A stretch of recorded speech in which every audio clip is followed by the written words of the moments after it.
Pema Tsheri Om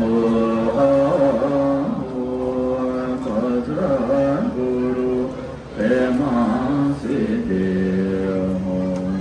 यहाँ एउटा प्रश्न आएको छ, what is Buddhism भन्दैछ. Okay, what is Buddhism? It's a big question actually, and then I don't have a short answer for that. So one thing, Buddhists believe that there is no creator. Buddhists don't believe into God. God means not as a God who lives in the God reigns. That of course Buddhists believe, like Brahma, Vishnu, Indra, Maheshwara, what they say. These are Buddhist belief. But then God means the God who believes that, like God as a creator, God as a powerful, who can create everything. That kind of the God Buddhist doesn't believe. Okay? Number one, Buddhists don't believe creator. Okay? Or Buddhists don't believe God.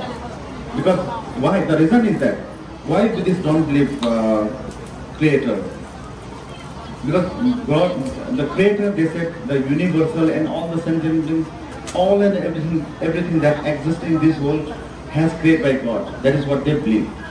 So, but then Buddhists, what Shakyamuni Buddha and all the Buddhist practitioners they found is that's not possible. One person cannot create everything. That's not possible. You know why?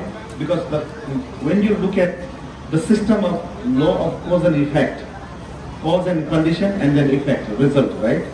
Cause, condition and the result. When you look at this system, then the creator is not possible in that way. For example, anything, if there is a right, that either that comes from their own cause or dependent. That's only two ways to things exist. Understand? One must come from cause, another one must come from dependent. Okay? So without that, nothing is possible. Nothing is nothing is like randomly or accidentally or from out of nowhere. It's never come. Okay? That is why the Buddhist doesn't believe into the creator of God. And there is another one that Buddhists don't believe, is that in this world there is no such thing which exists permanently or ultimately. You understand? In this world there is nothing is permanent.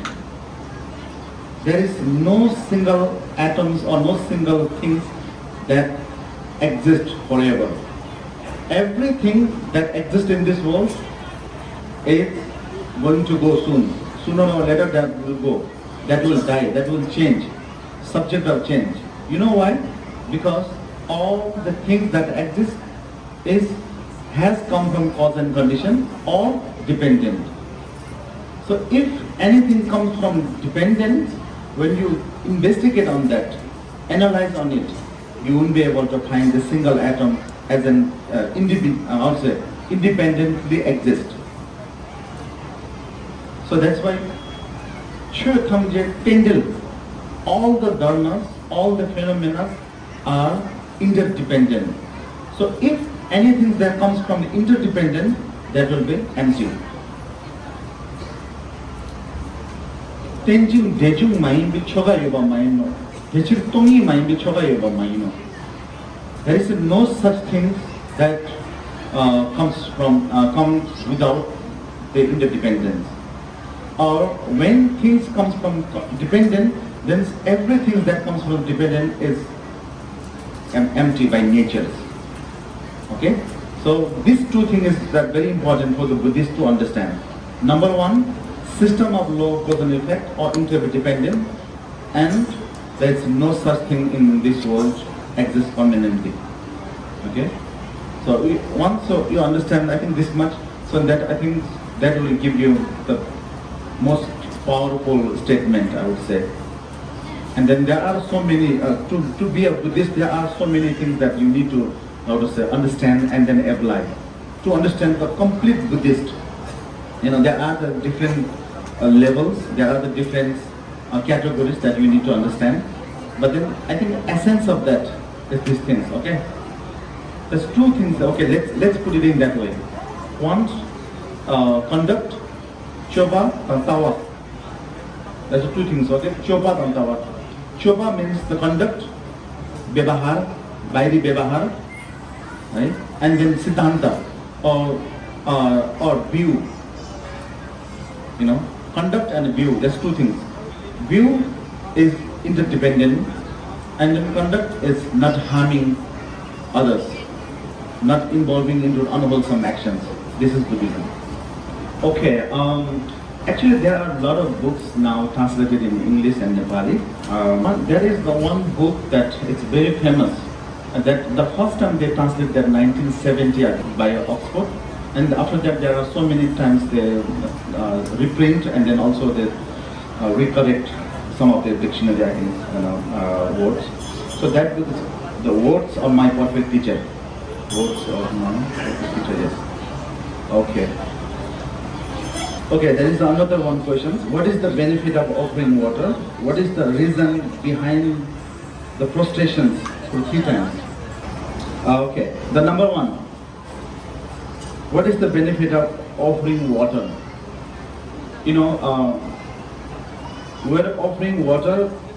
So first of all, there's 3 things. We're offering to whom, and what we are offering, and with what intention that we're offering. So 3 things. Okay. Number 1, we're offering water to whom, and that is the object. The object is 3 jewels: Buddha, Dharma, and Sangha. And there you can count all the bodhisattvas, all the gurus, all the teachers that you have. You can put everybody in front of that altars. That is your object. Number 1. And then number 2, you're offering water.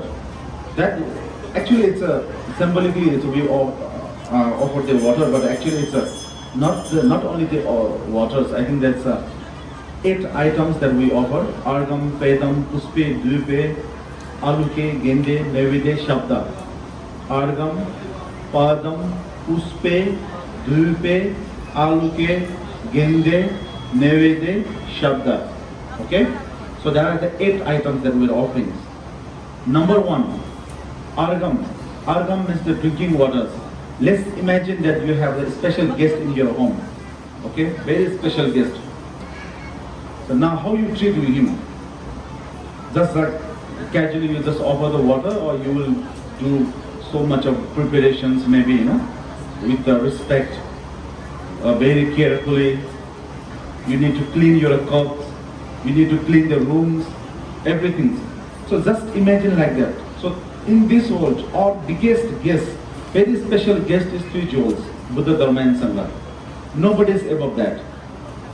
Okay? So we are offering object, the Buddha, Dharma, and Sangha, and Guru, Deva, and Dakini, Lama, Yidam, and Khanto, Sangye, Choy, Gidim, you know. And then now you just imagine they are just present there, physically present there. And now you are offering like pure water. At the first argam, offering the waters, or maybe let's say tea, or maybe juice that you are offering. Number 1. And then number 2, once your guest, let us settle down, have taken some sip of that juice, water, milk, tea, whatever that you have offered, then now they want to fresh up. Then they just wash their leg, wash their hands, wash their face. So second is for the fresh up. Third one, puspe. Now you are welcoming them by throwing the flowers. So puspe means the flowers. And then dupe. Now you are inviting them, right? You are inviting with the respect, and you want to make your room very special with a good smell. So incense, that is offering the incense. And then now you are offering again the light.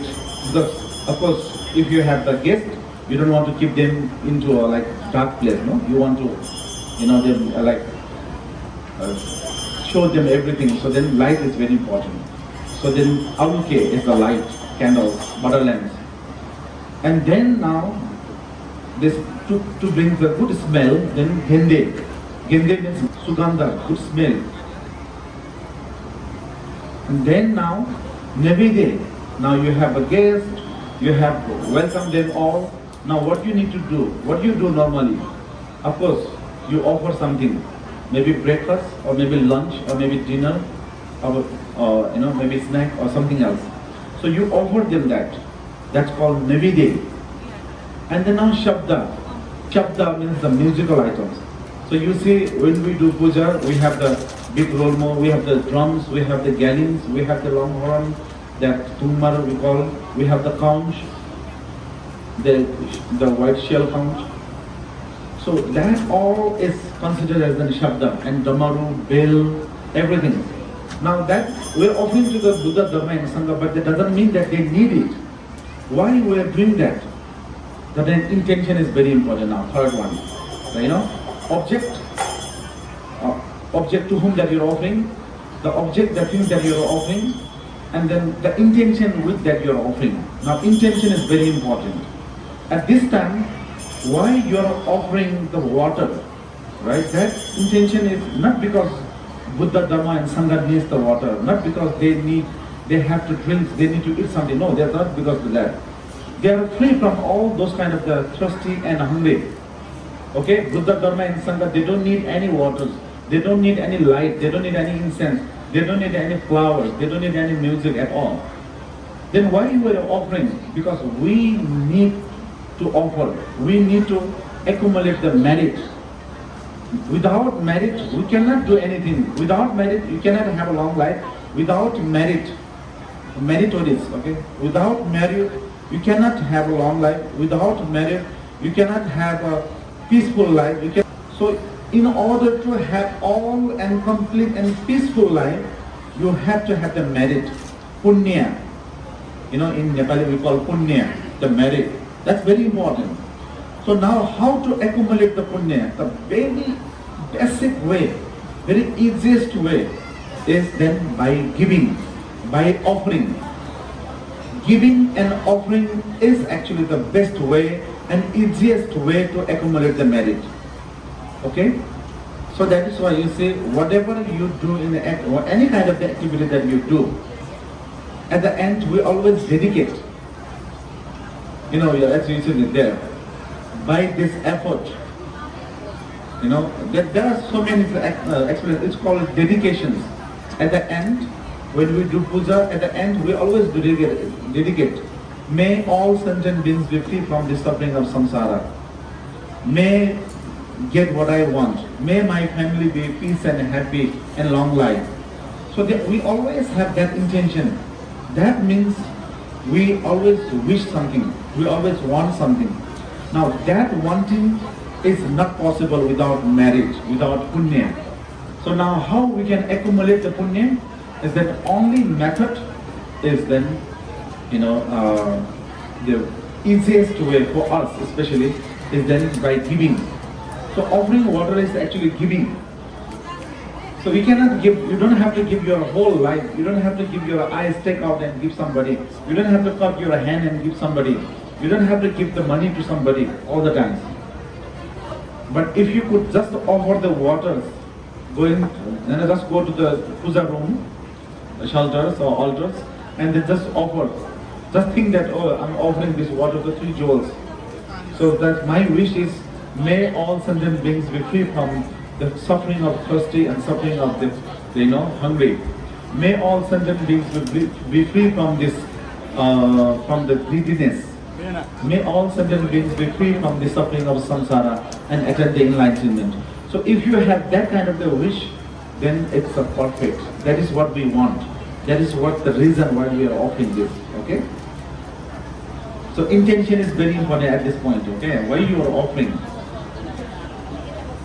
Okay, what is the reason behind prostrations for 3 times? Okay,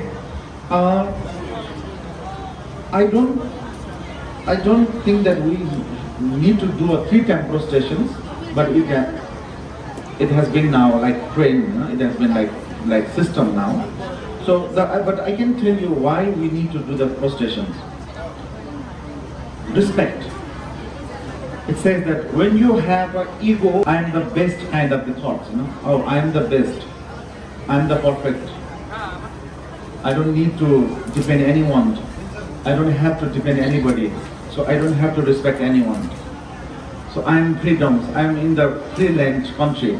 So if you have that kind of the mentality, so then that will never be able to respect elder one. So in Nepali system or Asian system is actually very good, because we learn how to respect to someone. We learn how to respect to elder, like grandpa, grandma, fathers, mothers, sisters, brothers, or any like teachers or anybody that is above you or the elder than you. We pay respect. We say namaste means you are doing prostration actually. You know the namaste words? Namaste means actually you are doing vow. You are respecting someone. So that is another word is the prostrations. You are doing the prostration. But now physically you are doing prostration because we do things here 1, 2 and 3 and then we go down, touch to the ground with this knee, 2 palms and then this forehead. So these 5 things that we need to touch ground. So first, why we need to put the place hand here, is then we have 3 doors. It's called body, speech and mind. Body, speech and mind. Tan, vachan, man. Kaya, vaka, chitta. Okay, body, speech and mind. So all kind of the unwholesome action, all kind of the negative this things that we create or we do through this body, speech and mind.